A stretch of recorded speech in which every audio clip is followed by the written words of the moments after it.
we on? Hey, everybody, it's Carlos from Immortals Inc. And we're here at the Immortals Inc. podcast.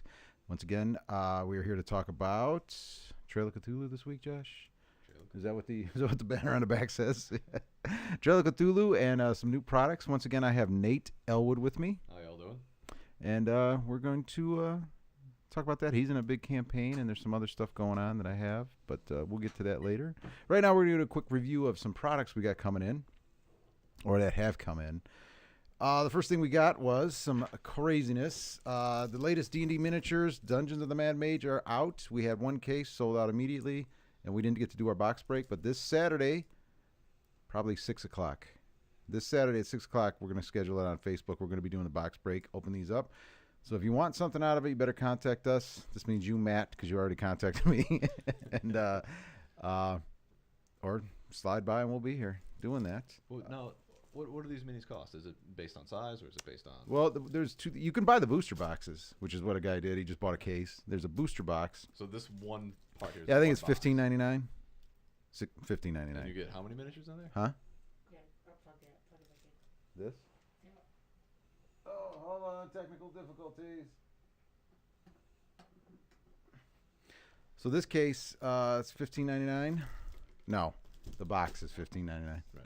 And so one of these boxes. yeah, and it has 4 to 5 miniatures in it. Usually something Still, rare. It's like $5 a miniature. Yeah, it's not bad. That's It's not bad. What we usually do is people want specific ones, so we'll pop open the box and we have them sell. If all of the recent ones and the new ones. And old ones, we've done it. We'll pop open the boxes and we'll sell the miniatures individually. Are these pre-painted or? Pre-painted. Oh, all right. Big plastic. They're good for instant play, and Yeah. they all look good. So yeah, tune in Saturday if you're. And that's kind of where everything's switching to. I've seen a lot of D&D where it used to be just pens and paper and stuff. Oh, now a lot of people like the miniature aspect of it. Well, here's an example too of the. Here's a Dungeon of Man Mage Hallister's Lab, which spoiler alert. Hallister's the guy in the Dungeon of the Man Mage, but this is his lab. But this is what the stuff looks like. Wow. Yeah, so it's pretty good. That's if you could get close up on that looks awesome. You got some corpses in there, some Frankenstein type stuff, Mad Mage, awesome. Yeah, it's pretty good. And actually, these are like this. Every case they call case incentives. Every time you buy a case, you get one of those. I mean, you have to pay for it, but you have to buy a case in order to get one of those to sell. So it's like a limited edition on top. Yeah, and limited on top of it, everything else. So I can't remember how much this is. Collector item, guys. Yeah, this one's $49.99. They're all been pretty good. They're all cool and they're totally relevant to the dungeon. So it's not like they have something that. And does it put out by WizKids or is WizKids, WizKids, Wizards and WizKids. So it's actually they're pretty good about it. So. Another little game from WizKids, speaking of which, is called Chio's Secret. It's a card game, and I wasn't briefed from the guys over at, what's our board game people? Flavortex. Thank you, Josh. Flavortex, but this is one of their picks, so I'll find out more about it for you. But it's in. If you know what it is and you want it, we have it. So it's one of those deals. I just want to let people know. And then the final thing is this monstrosity. City of Kings is an exclusive from GTS Warehouse, GTS distributor. Flavortex is also going to do a special on this one. I just don't know when they're going to do it because they have they have the core plus all of the games that go with it, or the supplements that There's go more with to this game. yeah. This is immense. I think what it is a battle for it's a Game of Thrones. But I'm not sure, but I think that's what it is. See, it's 180 minutes normal, or it gives a little time. I like how they give a little time. I know, yeah. 180 minute game. Do they factor in? If you know what's going on yeah, already. Do they factor in the drinking? No. Yeah. If that's the case, then first time it'd probably be, 6 hours then? Yeah. All right, we go on the technical problems, Josh. Nate's volume.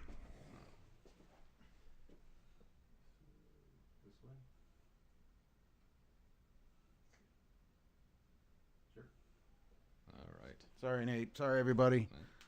We need another person. Or Josh needs mechanical hands. I don't know if you know Josh, but he's lazy. Or he's in a wheelchair, one of the two. I don't know. But, yeah, we have that. And then, the final thing, Operation Casey takes place tomorrow. Do you know what this stands for? and not Casey who sits in our store all day. Oh, then no, I don't. See, it's an anagram. I should say he sits in there. He just got a full-time job. I'm proud of him. But Casey brought it to my attention. This stands for Cards at Suggested Internet Expense. All of our singles, we no longer have a dollar binders, and you know how we broke them up and marked them. Nope, it's just now that we have scanners and all the modern conveniences. Come in, get your cards, scan them, and that's the price you pay, whatever it is online. So if it's 43 cents, it's 43 cents. Casey has a full-time job? Yeah. Wow. Lowe's. Wow. He's like a fixture here. Like, No, he just got it. I thought he lived here, actually. I think so. I think his hours. I'm going to call up where he works and say, hey, you're conflicting with his playtime. Can you make it a night shift or something for him? But that's all I got for right now. I got some more stuff for later. But right now we're going to talk about Trail of Cthulhu. We just started a stream of this. Yes. Every Tuesday, right? Every Tuesday night, 6 o'clock. John Dunn is running this. You know, the guy who's fantasy. Okay, I'll stop. Water under the bridge. John Dunn is running this game, Trail of Cthulhu. And here we got Nate. He's going to tell us all about it. Yeah. Creepy. It's very creepy. Well, first off, I mean, we talked about Call of Cthulhu a few podcasts back. This one, though, it's the premise of Call of Cthulhu, but it's using a different system other than the basic RPG system that Chaosium puts out. This one's called the Gumshoe system, and it's more of an investigative system. So you interpret clues in order to solve a situation. And nice thing about it is if you have a skill that would allow you to kind of get that clue, then you just get it. Unlike in a lot of systems where you have to, roll dice a percentile or whatever. Like you have to spot hidden or library use, and if you don't get this clue, then you're at a standstill. You're stuck in an adventure for a little bit until somebody makes a roll. This one really focuses in more on just the investigative aspect of it and the role playing as opposed to role playing. So heavy on the background and heavy on the dialogue. I mean, and it's still a Call of Cthulhu game, so the classic role player, not the right. Okay, that's good. Like it's storytelling. There's a good quote that I'm going to take from somebody else that says, "This is an adult's game, not an adolescent power fantasy." I really like that because it really does sum up, like this game. Not that younger players can't play it. I'm just saying that this game really is for the more cerebral RPG player who likes to figure stuff out and get clues and get that jigsaw puzzle put together to find out what's going on, as opposed to you meet at a tavern, you go out adventuring, you mutilate the bodies and take the gold. So you have to pay attention and know the background. And yes. I didn't mean like when you run the game, you want it to be a real, like you want to have serious role players or guys that are into it. Yes, definitely that. Yeah, not you can make any game goofy and you can always have fun. It's not paranoia. It's not paranoia. It's not paranoia. No, it's not. It's not Kobolds Ate My Baby or something like that. Yeah. This is definitely more for the serious role player who really likes the mystery aspect of the game, and the horror of it and everything too. Like that's where I think this Gumshoe system really shines, is that unlike a bunch of percentage rolls or anything, it's so stripped down and simple that you can get right into playing immediately. Like to make a character is not difficult at all. You come up with a concept, you come up with basically what you call your pillars of sanity. The Gumshoe system is Pelgrane Presses? Yes, Pelgrane Presses. Pelgrane or Pelgrane? Pelgrane? We'll go with Pelgrane. If I'm mispronouncing it, please put a comment. I think I was mispronouncing. No moron did. Put the phonetic of it. I'll get it right. When I was ordering it, I had a heck of a time finding it because that's overseas, right? That's from England or something like that. Where is this one from? I think it's a British company. Yeah, it's a British company. I didn't really do a lot of research on the company itself. No, it's fine. Well, I only know because it was hard to get for me. I had to actually dig around and find a distributor finally, get on them. And but yeah, it's overseas. So, but my point was I kept saying it wrong. They're like, who? And I'm like Pelgrane or Pelgram but anyway. But go ahead. Sorry, I'll shut up. Well, if people aren't familiar with what the Cthulhu mythos is, it's mankind's in general's interaction with, like, whether that be a normal person, a dark sorcerer, or some insane cultist or whatever. It's their interaction with the primordial alien races, the elder gods and other ancient beings that like kind of were like not meant to be known. Like Mm-hmm. I think H.P. Lovecraft, one of his best quotes was, "Humanity lives on a placid island of ignorance in the mist of black seas of infinity, and it was not meant that we should voyage far." So basically, humanity are bumpkins. We don't matter. Like that's just think of humans as that whole individualistic and entrepreneurial pride and go into the unknown stuff. It doesn't matter. Like in the end, it really doesn't matter. We are less than pond scum to these elder beings that have been around for aeons and aeons. We're a footnote in the history of the universe. And we're not even worthy of a footnote. we are not even worthy of that. Like and that's one of the big things about why player characters kind of degrade as time goes on, because they start to realize that really everything they know is wrong. Not only is it wrong, it doesn't matter. It's like the ultimate nihilist game. Does it borrow anything from Call of Cthulhu? It borrows I meant everything. The system. The system itself, I mean, other than general ideas and themes and whatnot, the system itself rules it To make it stripped down from. And what I love about any system that's simple, kind of like the Unit system, which I praise all the time, like with All Flesh Must Be Eaten or Terra Primate or any of that. It's one die roll. You know, you want to accomplish something, you have one die roll. And with this one, it's just a D6. You have a set skills that you put points into, and that's your pool of points, and you roll the die. And normally, the difficulty is 4. So even if you don't know anything, you can 50% of the time still do something. You get what I'm saying? Like you can spend a point and then add to that die roll. What system? I mean, what dice is this used? It's just a D6. D6. That's a 6-sided die for those non-nerds out there.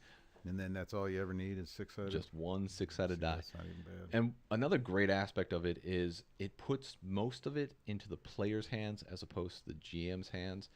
And what I mean by that is it's more player-centric. Like, you've GM'd plenty of times before, and you have an encounter set up where they're in ambush, and so you're rolling dice behind your screen, trying to see how well these people are hit or whatever. Well, in this case, you wouldn't do that. It's up to the characters. You just go, hey, what is your sense trouble?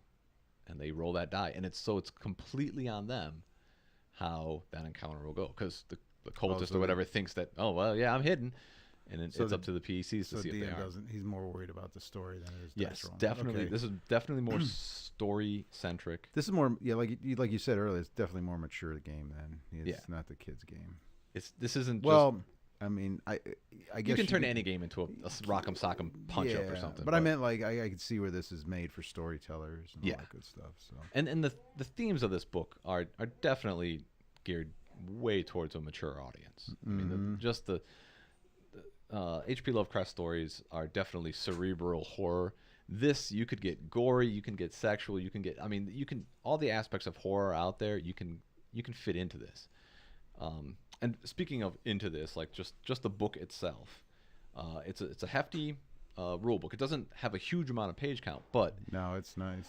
It is dense. Each page is broken into 3 columns, so there's a lot of text on each page, and the artwork in it I like a lot actually. It's I haven't had a chance to look at it myself. Just the cover, like whatever he's got behind us. That's and I just like the feel of that artwork. So well, I think the artwork in general it portrays the feel of Call of Cthulhu very well. And pictures are always worth 1,000 words. So if you got good artwork in a book and you can get the theme and the setting just by flipping through and looking at the pictures, and these pictures range from like good to exceptional. I mean, this is one of my favorites right here. Let's see if I can get that on the camera. That's magic in a nutshell. You can do great stuff, but you're probably going to die by using it. I love the layout, the pages. Yeah. I mean, the 3 columns makes it easy to see, easy to anything that's important, they'll put a bullet point on it, and they'll frame it. Now, unlike, that's almost easier to read. Yeah. You don't feel like I gotta go to. You just column. Right. Unlike the original Call of Cthulhu that had like slanted columns, or especially the D20 Cthulhu back in the early 2000s. It gave you a headache trying to read it. Yeah, like but I believe that was part of their thing to make it crazy, but I don't think it translated well. It was crazy enough. Yeah. But it's an excellent book. It's got the complete system in it. It has everything you need to play the game Trail of Cthulhu. Players and DMs. Players and GMs. It's got Or GMs, sorry. the very beginning part of it is character creation. Middle part of it is like what your skills and everything do. Mm-hmm. And then you have your tests and tasks or the main rules of the game. And then you go into the Cthulhu mythos aspect of it, and it goes over all of the major beings of the Cthulhu, like Cthulhu and Nyarlathotep and Azathoth and all these other elder gods. But what I like about it too is they don't clearly define out all of them. They leave it ambiguous enough and give you 3 or 4 different ways you can interpret, because in all honesty, all these elder gods are beyond human comprehension. So I like that a lot. I like not having a stat sheet for something, leaving it up to my interpretation. I like that a lot. Oh, the monsters don't have stat sheets? They're, the typical stuff that you come across, yes. You know, that just saves the GM time. You know, I would hate to have to roll up or figure out a cultist every time I have to throw one in, or a deep one or something like that. But I'm talking about the more major things. There is no stats. It's, you know, that's here. This is what it can kind of do according to either the books or what other people have thrown into it. Not this is exactly what it does. This is, you know. Oh, so you can mold it to what you want it to be. Right. It's like, think of it like a template, and you can fill in what you want from that template. Sorry. This is set in the 30s though. The whole system is set in the 1930s. See, I like that setting too, because it's not too. It's good for horror. Yeah. You know, it's not too you can disappear and nobody will know forever. Right. You know? Or, you know, like. Well, and they go through a very good rationale of why it's in the 30s. Mainly, I think in my mind, it was a break from, because Call of Cthulhu really takes place in the 20s. That's, Yeah. I mean, you could play it in any time period. Cthulhu has books for Invictus, so like the Roman times and Dark Ages, and I mean even far future if you want it. But one of the main ones was always in the 20s, 1920s, when H.P. Lovecraft was actually writing his stuff. He's got that's where all the stories are from. So what I like about this is you have kind of 2 ways you can play it. You have the purest way, which is like you're just an average Joe who just happens to come across Cthulhu mythos stuff, and if you can run away, you're lucky to survive.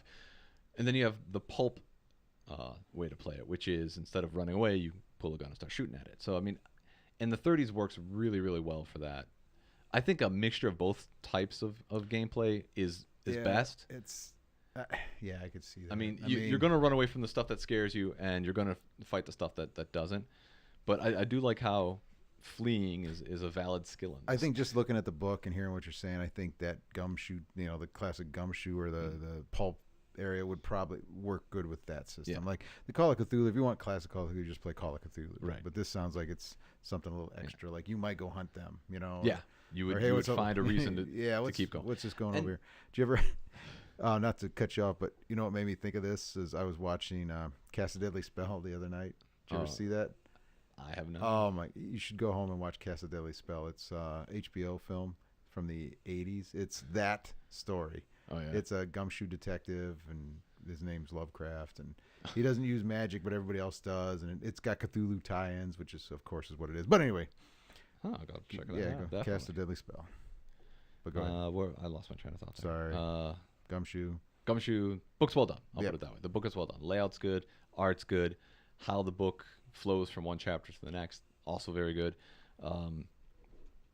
So you have when you create a character, you have what you call your pillars of sanity, and that's kind of like a carrot on a stick to like as a way to keep your character investigating these horrible things. Like it's, if you really think about it, let's say you are just walking the street one night and you see something horrific happen and a supernatural element to it that you definitely cannot deny is supernatural. If you're an average Joe, you're going to run away from it and then just be like, whew, I'm glad I never have to deal with that again. And that's kind of the premise that many characters might fall under.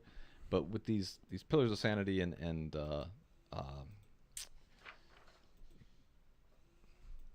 trying to remember the other term they use. So this is what keeps you in the game is the Right. pillars, because like with Call of Cthulhu, if you Drives. That's the okay, yeah, I was gonna say because this keeps you from adventure to adventure to adventure. Right. Your pillars of sanity keep you from going off the deep end. It's people, places that you believe in, that you can confide in, that will help you base yourself back into reality. Oh, And your drives are what keep the carrot on the stick that keeps you. Sorry about that. That was my fault. But that's what's going to keep you from just running away all the time. All in all, it's well done. It's well done. And it plays easy. That's what I like about it the best is if you have experienced role players, you can sit them down and have a one-off with this.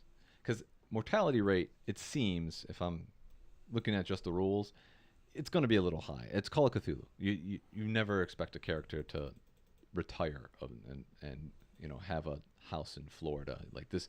You're going to die horrifically or you're going to go insane. That's kind of even the charm of the game.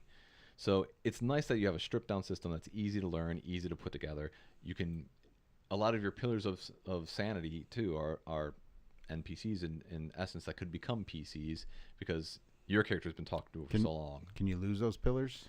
Oh yeah, you can have people go after them too. You go see your aunt all the time, and one day she just whatever the villain. Yeah. I guess that could even be part of the story. Is the villain? Definitely. Okay, I mean, you can use them in a lot of different ways. Buildings burn down, places get changed. Right, or you come across just her skin. Okay, well, that got real dark real quick. Yeah. I was just saying. Well, that's Call of Cthulhu. Yeah, that's true. That's true. Josh said he was listening to the podcast or the stream you guys were doing and about the game. Oh yeah. And he says he was just listening in the background to make sure the sound was all right. He said he had to turn it off. He goes, "Oh, it creeped me out." Yeah. John Dunn. John Dunn's a pretty good storyteller about that, isn't he? He's good. Helps if you have a good DM for any game, but Especially horror with is hard. right. Yeah, horror is hard because you got to keep it. It's not light. You got to keep the story going, and it's got to be in there. And we play 3 hours every Tuesday, and in those 3 hours, what I like is we get here, we sit down, and we play the game. Mm-hmm. And in that 3 hours, we feel like we accomplished something. That's always a good sign of a good GM is you can keep that story moving. You're not getting bogged down. Like what's going to happen next next week. Right. It's still leaving time for dialogue. Cliffhangers. Right. And apparently there's a lot that goes into that. Yeah. Not like me. Like, I don't know. What do you guys want to stop? Whatever. Keep going. And also, let's face it, half a gaming session sometimes is just people sitting down reminiscing. Yeah. Yeah, that's what's good about having a new group with people who really don't kind of know each other yet. Mm-hmm. It's nice to just sit down and play a game. And yes, that's a lot of thunder. Man, that's a lot of thunder. That's a lot of thunder right now. That's scary thunder. But other than that, I'd say if I were to rate this game, like out of the 10 stars. Well, what's the retail on that thing? Retail. What am I charging you that for? $40 for the book. $20 for PDF. About depends on Is this on that brick and mortar?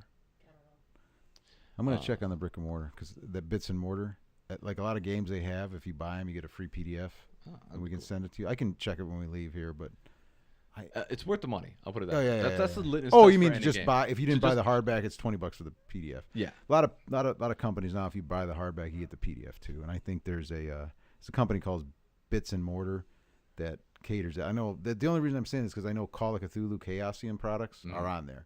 So you buy a core book, you get we'll the email you. PDF Yeah, bring in your zip drive or email, and I'll just send it right to you or give it to you right then and there. But we'll go check on this after that.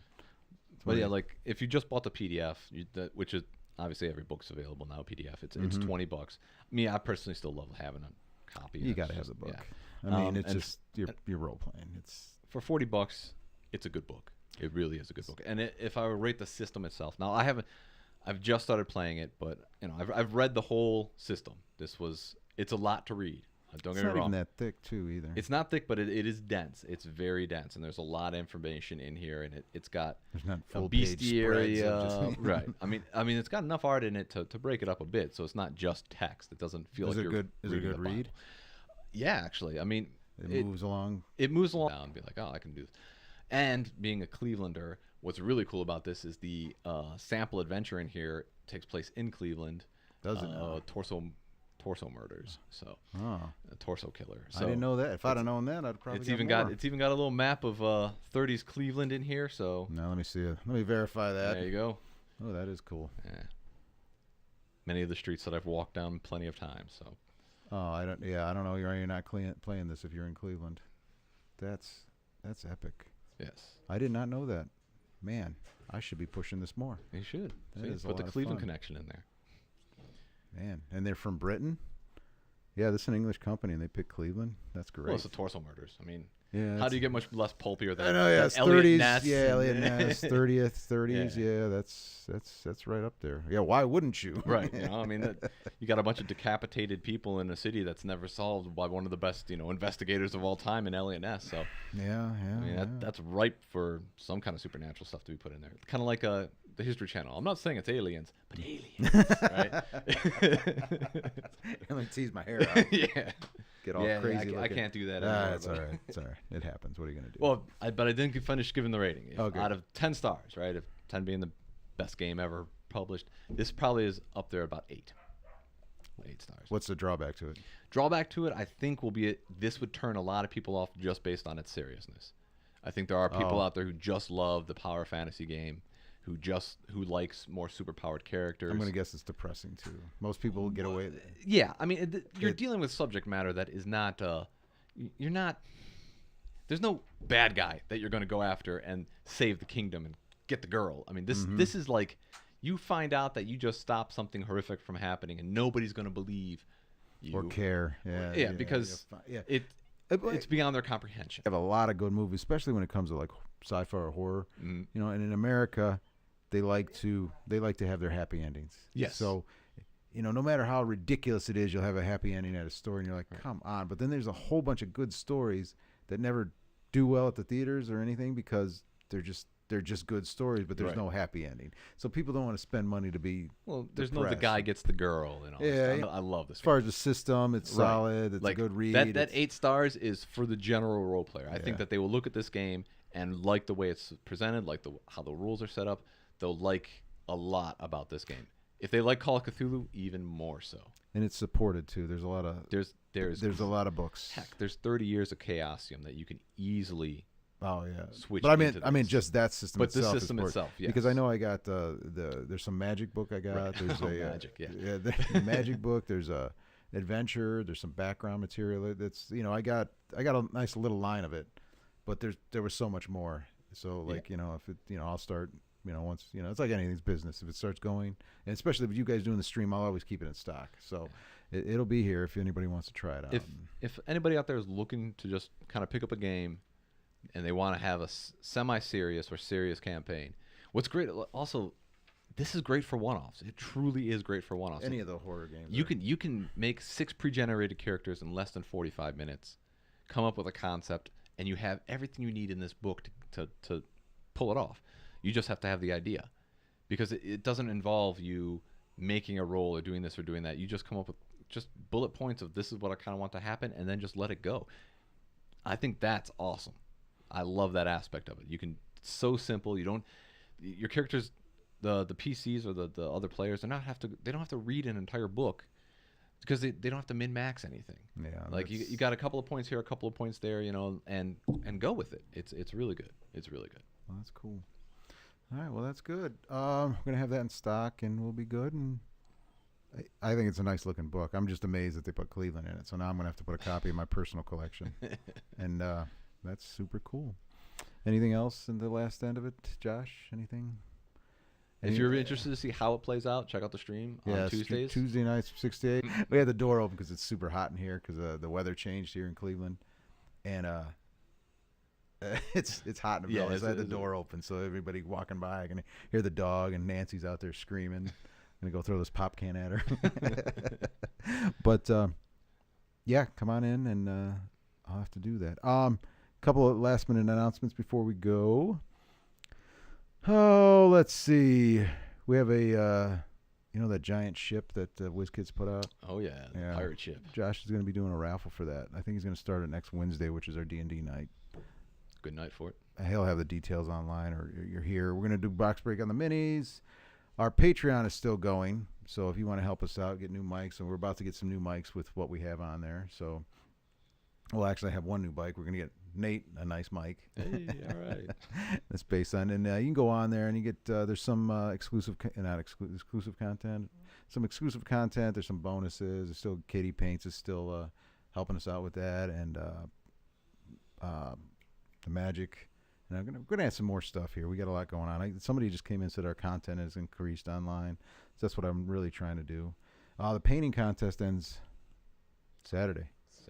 Submissions are set. Yeah, submissions are due Tomorrow. to Friday. Oh, I got to finish my Yeah, I guy. gotta finish mine too. So the submissions, yeah, I know. Submissions are due on Friday the 15th. Is it by the end of the day on the 15th? Okay. No, noon. Let me see how good yours is, and I'll tell you what time. Where are you at right now? Where are you at You're right just now? done shading, huh? It's now. In April, Flavor Tech's going to start doing a game night, which you're going to incorporate. Diana will put a whole lot more. My wife Diana will put a whole lot more into that, or about that. You probably do like potlucks and groups together, and probably do some not raffles, but door prizes and stuff like that for games, and hopefully That's bring it awesome. up. Shadespire, I've had some interest in doing a big tournament. I got some Shadespire products, like tournament kits that I'll be honest, I never did anything with because I didn't know what to do. So I've had some. So probably not this month, maybe next month. I'm going to start scheduling it for a big tournament for one day and Oh, that'd be awesome. give out a Nice. bunch of Actually, cool stuff. That's another great little GW game. Like I play it with my son. It's easy to pick up and It's what, 3-4 miniatures at most. 2, three? maybe it depends on the war band you have, but yeah, it's like 7 3 to miniatures. or 7. something. Yeah, So that's not. and they even each have bad. their own little. You buy the box and you get everything you need for that faction in that box. So I mean, it's nice. Nice. And then on Mondays, we're going to move back to casual play. Where I'm going to teach some people. I just got all that the demo kits from GW. So I'm going to have Necromunda, Titan Mechanicus, Titan Adepticus, Oh, the giant epic one? guys, Yeah. the epic scale, 40K obviously, and Kill Team.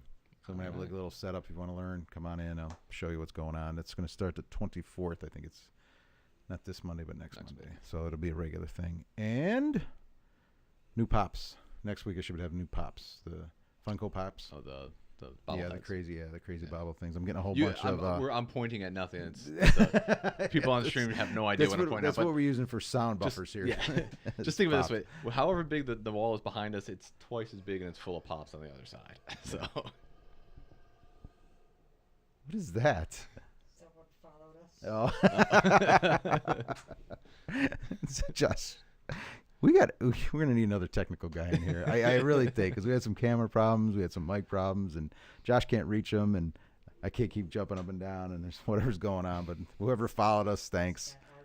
That Art Wolf. Art Wolf. He just followed us, and apparently Awesome. we have a roarer.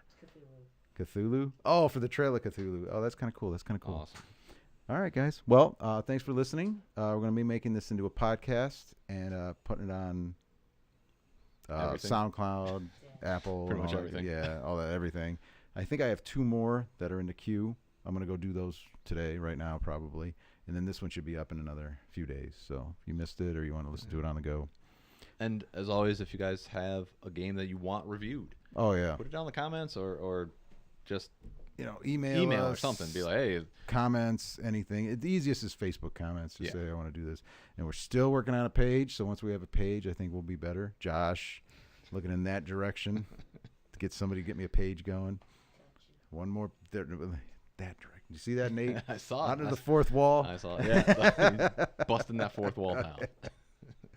All right, guys. All right. Well, thanks for listening. Thanks for watching. And until next time, bye.